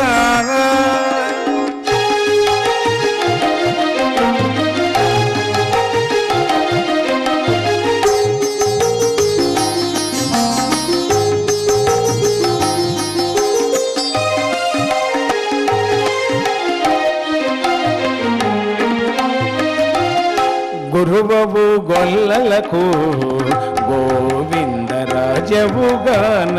నిరంతరము పాడి నిండెను మాకు గురువవు గొల్లలకు గోవిందరాజవుగాన నిరంతరము పాడి నిండెను మాకు చిరంతన దేవుడవు శ్రీ వెంకటేశ్వర నీవు చిరంతన దేవుడవు శ్రీ వెంకటేశ్వర నీవు పరమునిగము మాకు బలువుగా గలిగే చిరంతన దేవుడవు శ్రీ వెంకటేశ్వర నీవు పరమునిగము మాకు బలువుగా గలిగే కేశవ నారాయణ కృష్ణ గోవింద ముకుంద మూసిన ముత్యము వలె మొక్కేము నీకు కేశవ నారాయణ కృష్ణ గోవింద ముకుంద గోవింద కృష్ణ గోవింద గోవింద కృష్ణ గోవింద కృష్ణ గోవింద కృష్ణ గోవింద కృష్ణ గోవింద